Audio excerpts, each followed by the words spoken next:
Delhi corona के मुश्किल समय से जूझ रही है। लगातार दिल्ली में कोरोना के मामले बढ़ रहे हैं और अब दिल्ली के मुख्यमंत्री अरविंद केजरीवाल की तबीयत भी नासाज है। हमारे साथ बात करने के लिए मौजूद है बीजेपी सांसद मीनाक्षी लेखी।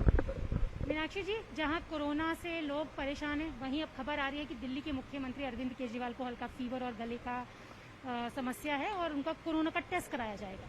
नहीं, वो ठीक है, उनका टेस्ट होना भी चाहिए क्योंकि वो डायबिटिक हैं और तबीयत खराब किसी की नहीं होनी चाहिए। तो जो भी प्रोटोकॉल्स हैं उसको फॉलो किया जाना चाहिए। मगर इससे जुड़ी हुई मैं एक बात ज़रूर कहना चाहती हूँ कि जिस तरीके से इन्होंने हेल्थ एनआरसी दिल्ली में लागू किया है, कागज़ मांगने शुरू कर दिए हैं, उसी सिलसिले में ये पैदा हुए हैं हरियाणा में, घर इनका था कौशाम्बी में और मुख्यमंत्री बने दिल्ली के।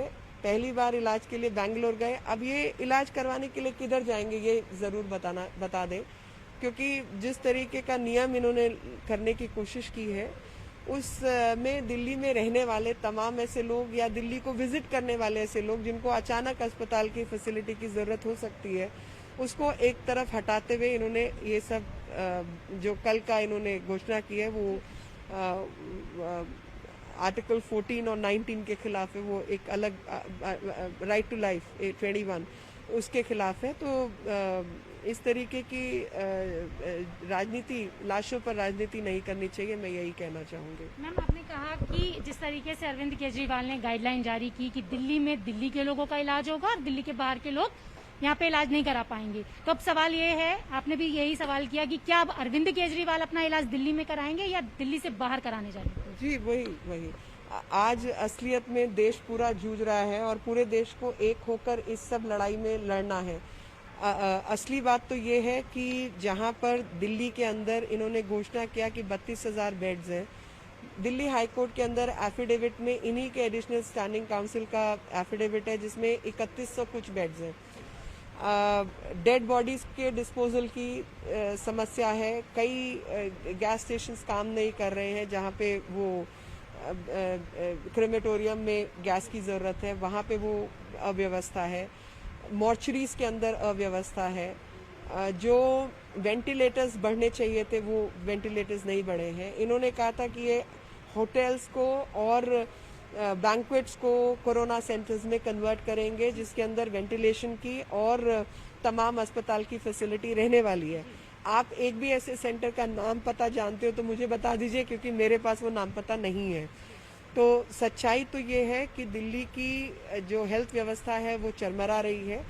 और जहां एक तरफ बात हो रही थी मोहल्ला क्लिनिक की, मोहल्ला क्लिनिक जो कि प्राइमरी हेल्थ सेंटर्स नहीं है, वो grade 2, grade 3 primary health centre की कैटेगरी में आते हैं, क्योंकि ना तो वहाँ इनपेशेंट फैसिलिटी है, ना ब्लड टेस्टिंग की फैसिलिटी है, ना नर्सेज टेक्नीशियंस, कुछ भी ऐसी व्यवस्था नहीं है, जिस कारण से वो उस कैटेगरी में ही नहीं आते। एक खाली झांसा देने की बात है। अगर सही मायने में मोहल्ला क्लिनिक काम कर रहे होते तो 400 मोहल्ला क्लिनिक से कितनी अधिक सुविधा दिल्ली को हो सकती थी। पर सच्चाई तो ये है कि एक बहुत बड़ा फ्रॉड है जिसमें प्राइमरी हेल्थ सेंटर और मैटरनिटी सेंटर्स दिल्ली के बंद हुए हैं, कम हुए हैं, बढ़े नहीं हैं। और आज की अव्यवस्था जो है वो सब उसी का परिणाम है, जिसमें जीबी पंत अस्पताल जैसे अस्पतालों के बड़े बड़े हॉस्पिटल्स के ऑपरेशन थिएटर्स बंद हो चुके हैं और कोई संख्या का बढ़ोतरी नहीं हुई है। दिल्ली सरकार यानी कि अरविंद केजरीवाल लगातार ये दावा कर रहे थे कि कोरोना से निपटने के लिए उनकी तैयारी पूरी है। पहले वो कह रहे थे कि हमारे दिल्ली सरकार के अस्पतालों में है, फिर उन्होंने प्राइवेट हॉस्पिटल्स के साथ उसको कनेक्ट किया। उसके बाद उन्होंने कहा कि मैरिज हॉल और बैंक्वेट हॉल को भी अगर जरूरत पड़ी तो अटैच करेंगे। जो उनकी कमेटी है उन्होंने कहा कि जून के लास्ट तक 46,000 बेड की जरूरत पड़ेगी। और मसला ये है कि तमाम ऐसे केस आ रहे हैं, जो लोग इलाज के लिए जा रहे हैं उन लोगों को इलाज नहीं मिल पा रहा है, लेकिन दावा लगातार यही है कि हम तैयार हैं। ये कैसी तैयारी है? देखिए, तैयारी नहीं है, इसीलिए आज का हमने जो प्रेस कॉन्फ्रेंस किया है उसका कारण यही है, क्योंकि इनकी तैयारी नहीं है। और दिल्ली में 3 करोड़ 2.5-3 करोड़ लोग रहते हैं, उनके लिए व्यवस्था दिल्ली में पूरी होनी चाहिए। और तैयारी चाहे बेड्स हो, चाहे वेंटिलेटर्स हो, चाहे डॉक्टर्स हो, चाहे नर्सेज हो, चाहे टेक्नीशियंस हो, कुछ भी काम नहीं किया है। जो लॉकडाउन का समय था वो तैयारी करने का समय था, ना कि टाइम खराब करने का समय था। मगर मुझे ऐसा लगता है कि इन्होंने वो सारा टाइम खराब किया और पूरी अव्यवस्था की जो जिम्मेवारी है वो इनके सिर पे है और अपनी निकम्मेपन का ठीकरा प्राइवेट अस्पतालों पर फोड़ रहे हैं। दिल्ली के अंदर 38 अस्पताल हैं दिल्ली सरकार के, जिसमें से केवल 2 अस्पतालों को इन्होंने कोविड अस्पताल घोषित किया, बाकी कोविड अस्पताल नहीं है। ये इनका हलफनामा जो है कोर्ट में दाखिल हुआ है। इन्होंने घोषणा 5 की कही, जिसमें से कहा 10 तारीख तक बाकी 3 भी उपलब्ध नहीं होंगे। यानी अपने खुद के सिर्फ 2 सारे प्राइवेट अस्पतालों को आपने कोविड सेंटर बनाने का प्रयास किया कि वो सब काम करेंगे। लैब्स, प्राइवेट लैब्स को टेस्टिंग के लिए मना कर दिया ताकि आपका आंकड़ा नहीं बदले। 2 जून और 3 जून का आप आंकड़ा उठा के देख लीजिए, इनकी अपनी वेबसाइट पर जो क्यूमुलेटिव आंकड़ा है वो सेम फिगर है। इसका मतलब लगातार आंकड़ा मैनिपुलेट किया जा रहा है। और इससे पहले जब दिल्ली में 100 से कम केसेस थे, वो समय था इसको कंट्रोल करने का। इस समय का निकम्मापन जो है सामने है।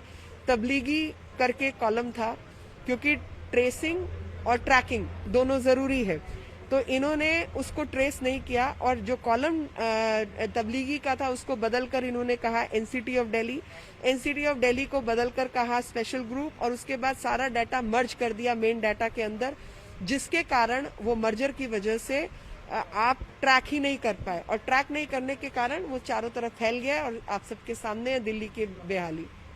आज दिल्ली के अंदर सबसे कम रिकवरी रेट है। अगर रिकवरी रेट हिंदुस्तान का 49 है तो दिल्ली का 39 से थोड़ा कम है। आपने देखा, ये थे हमारे साथ बात करने के लिए बीजेपी सांसद मीनाक्षी लेखी, जिनका कहना है कि जिस तरीके से अरविंद केजरीवाल की तबीयत खराब है, अब ऐसे में सवाल ये है कि अरविंद केजरीवाल ने ही फरमान जारी किया था कि दिल्ली के बाहर लोग दिल्ली में इलाज नहीं करा सकेंगे, तो अब अरविंद केजरीवाल अपना इलाज कहाँ कराएंगे। और इसके साथ उन्होंने ये भी कहा कि दिल्ली सरकार अपनी नाकामी का ठीकरा प्राइवेट हॉस्पिटल्स पे फोड़ना बंद करे। कैमरा पर्सन नागेंद्र के साथ रचना, न्यूज़ 18 दिल्ली।